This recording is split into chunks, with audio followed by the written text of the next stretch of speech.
Binagyo nga ako dito sa aking dream kitchen habang nagluluto ako ng isang kawang ubi cheese champurado para ipamigay. Amazing! Pagising ko nga ng umaga talaga sobra ako nagkikrave na sa ubi cheese champurado kaya naisipan ko na magluto dito sa aking higanting kawan ng sobrang daming ubi cheese champurado para ipamigay. Hindi nga po kasi pwede na ako lang ang mag-isa makakraving satisfied. Gusto ko po ay buong barangay. At medyo kinakabahan pa nga ako dito kasi first time ko nga gagawin tong ubi cheese champurado na to tapos ganito pa karami kaya medyo kinakabahan ako. Kaya bago nga po ako nakapag-desisyon nga po na lutuin nga to talagang inarol ko nga muna talaga siya para talagang perfect yung magagawa natin. At habang nagpapakulo pa nga po ako ng tubig sa ating higanting kawa, agad-agad ko nga kinuha nga itong mga malagit nating bigas kasi kailangan ko nga itong hugasan ng malala. At hindi nga lang po talaga ako sa pagluluto ng ubi cheese champurado kinakabahan nga rin po ako kasi may nababalitaan nga ako na may bagyo nga ngayong araw. At hindi naman daw po magla-landfall dito sa bansa natin ngayong bagyo kaya talagang tinuloy ko pa rin itong ating lulutuin. At alam ko na nga po sa mga oras nga na ito na uulan kaya may nakaredy na nga rin po ako ng malaking trapal para talagang tuloy pa rin yung pagluluto natin kung sakaling umulan ng malakas. At maya-maya nga lang din po inabuhos ko na nga po itong malagit nating bigas dito sa kumukulong tubig at kailangan nga daw itong halu-haluin para maayos nga yung pagkakaluto ng ating ubi cheese champurado. At habang inahalo ko nga po ito, bumagsak na nga po yung napakalakas nga na ulan kaya talaga naglagay na nga ako ng malaking trapal nga dito. At akala ko talaga normal nga lang na ulan. Kaya hindi pa nga po ako kinakabahan nga dito at talagang tuloy-tuloy pa rin ako sa pagluluto. At matapos nga po ang ilang minuto talagang nagulat nga po ako kasi biglang lumakas palalo yung ulan. Talagang nag times 5 yung lakas niya. Talagang medyo mahangin-hangin na nga. Kaya dito na nga po ako kinabahan nga na sobra tapos maya-maya nga lang din ay lumakas na nga yung hangin na talaga medyo nililipad na nga itong aking napakalaking trapal. At kahit nga po medyo natatakot na po ako kasi baka may lumipad nga sa akin na kung ano-ano talagang tuloy pa rin tayo sa pagluluto. At kahit ano pa pong dumating nga dito mga sakuna talagang wala makakapagpapigil nga po sa akin na magluto ng napakaraming pagkain para ipamigay. At talagang maya-maya nga lang din po nagulat ako kasi medyo nawala nga yung lakas nga ng hangin tapos yung ulan talagang medyo humina na siya. At mukhang pinakinggan nga ni Lord nga yung mga hiling ko kaya talagang tuloy-tuloy na nga itong pagluluto natin. At dito nga po sa pagluluto ng ubi cheese champurado nga po natin talaga medyo matrabaho lang po siya kasi kailangan mo siyang haluin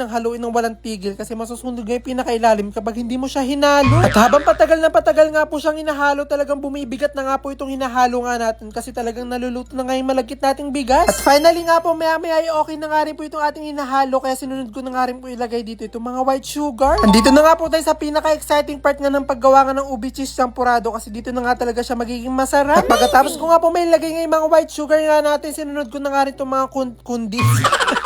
Ubi condensed milk natin. Hindi nga po kasi magiging ubi champurado nga po itong gagawin natin kung wala nga pong ganito kaya talaga marami tayong nilagay. At habang naglalagay pa nga lang po ako ng ganito talagang excited na nga ako na tikman nga to kasi talagang sobrang na ako nagkikrave. At sobrang saya ko na nga rin po sa mga oras nga na to kasi talagang tumigil na ngayon napakalakas na ulan at hangin. At matapos ko nga po siyang halu-haluin, ganito na nga po yung naging itsura niya at hindi pa nga po tayo natatapos nga dito kasi maglalagay pa tayo dito ng dalawang blocking nga ng white chocolate. At bukod nga po dito sa mga white chocolate na nilagay nga po natin, maglalagay nga rin po tayo dito ng mga chocolate na ang flavor ay ube. At sigurado nga po ako na sobrang sarap na nga nitong ubi cheese champurado nga natin kasi talagang naaamoy ko na nga siya. At kung mapapansin nyo nga po talagang malapit na nga pong umapaw nga yung ubi champurado natin dito sa aking higanting kawa sa sobrang dami. Kaya makasigurado nga po ako na hindi lang ako mabubusog dito sa ubi cheese champurado kundi ang buong barangay. Para nga po sa akin okay na nga po yung pinakatamis niya pero sabi nga ng kasama ko na mas masarap nga daw to kung medyo dadagdagan ko ng konti pang tamis kaya naglagay ako dito ng brown sugar. At matapos ko nga po may ilagay nga itong mga brown sugar nga po natin ay maglalagay nga rin tayo dito ng asin para talagang balancing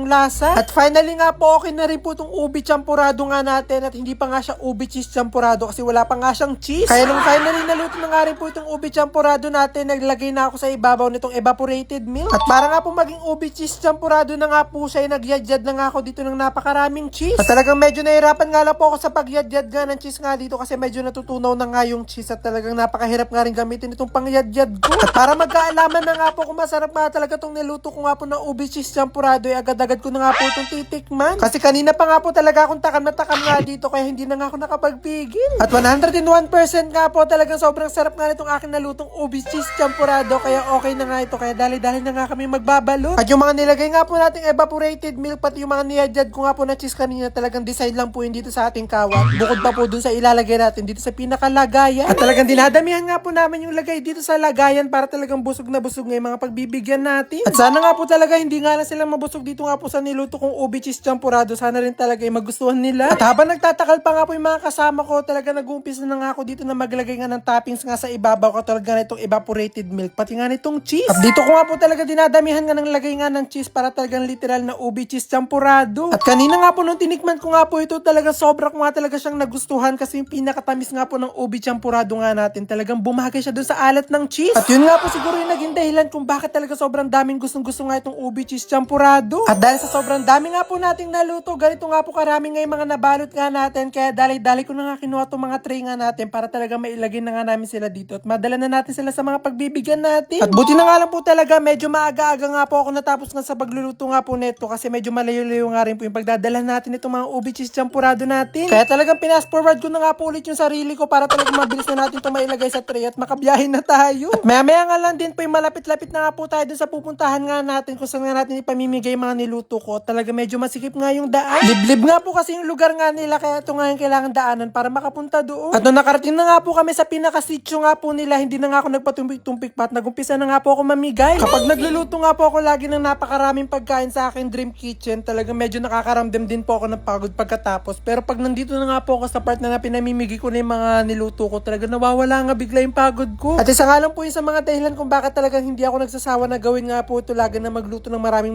pagkain para nga ipamigay. Sa iba't ibang lugar nga po na napuntahan ko para magbigay nga po ng mga niluto ko nga na pagkain, talagang isa sa mga gusto ko nga po lagi kapag aalis na kami, talagang lagi sila nagpapaalam, nagpapasalamat, talagang sobrang nakakatuwa. Amazing!